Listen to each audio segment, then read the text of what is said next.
сәлеметсіздер ме? Бүгін мен сіздермен бауырды тазалау жолдарымен бөлісемін. Адамның бауыры өзін-өзі тазартатын жалғыз ағза. Ол 30-ға жуық биохимиялық функцияларды орындайды.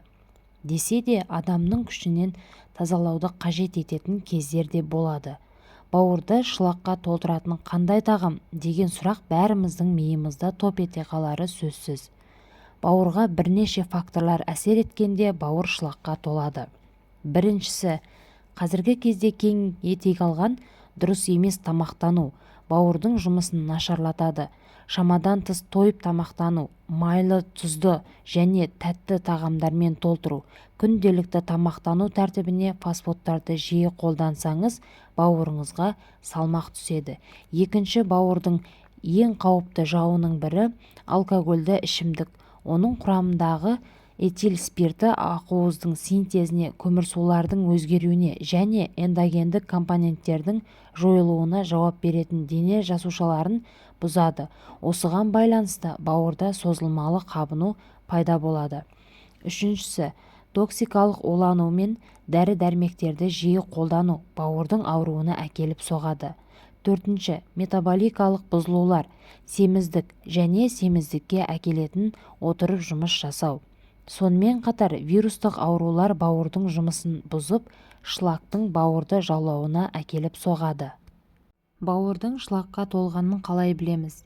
Егер теріде түрлі проблемалар кездессе, қарадақ, ақтаңдақ, угри, тағы басқа сол сияқты, жүрек айныса, қызыл және кекіру жиі мазаласа, іштің қатуы, ауызға ащы дәмнің келуі сіздің бауырыңызға көмек керек деген сөзді білдіреді. Асқынған жағдайда оң жақ қабырға астының ауырсынуы, бастапқыда көз сарғайып, артынша терінің де сарғаюы, зәр түсі қошқылданып, үлкен дәрет ашық түстіні болуы, дене қышиды, адам ісінеді, шаршаңқылық, енжарлық, есте сақтау қабілетінің бұзылыстары сияқты белгілер байқалады.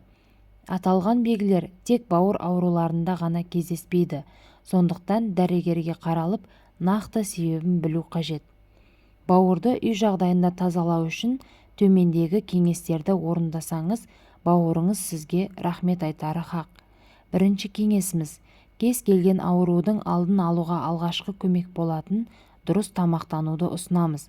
Қуырылған, тұзды, ащы, ысталған, дәмдеуші көп қолданылған тағамдар, күшті ет сорпаларын рационыңыздан алып тастауды ұсынамыз.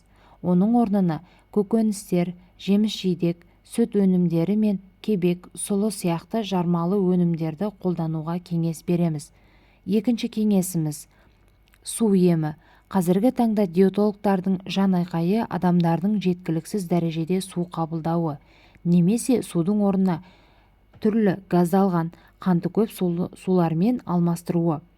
Суды күнделікті дене салмағына қарай 2,5-3 литр қабылдау қажет.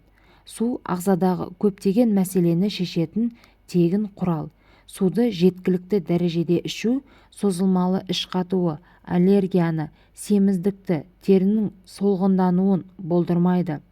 Суды ішу пайдасы бір бөлек, су ваннасын, яғни баняға парға түсу арқылы терлеу, денедегі токсиндерден тазарып, иммунитетті көтеруді қамтамасыз етеді. Үшінші кеңес: физикалық белсенділік пен ұйқы режимін реттеу. Таза ауада серуендеп, спортпен айналысу маңызды. Сонымен қатар дұрыс, уақытылы ұйқы да бауырдың саулығы үшін маңызды. Ерте және бір уақытта ұйықтауды әдетке айналдырыңыз. 6 сағаттан артық ұйықтауған абзал. Бауыр ұйқы кезінде белсенді жұмыс жасайды, қандағы майларды кетіреді және улы заттарды ағзадан шығарады. Ерекше белсенділік түнгі 1 мен 3-ке дейін жүреді. Төртінші кеңесіміз: түрлі сусын шайлармен тазалау.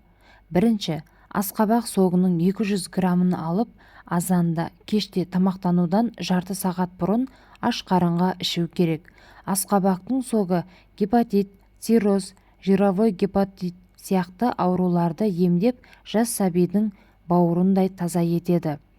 Қосымша жақсы нәтижеге жету үшін расторопшаның жарты қасығын таза балмен араластырып, тамақтану барысында 2 мезгіл қабылдау қажет болады.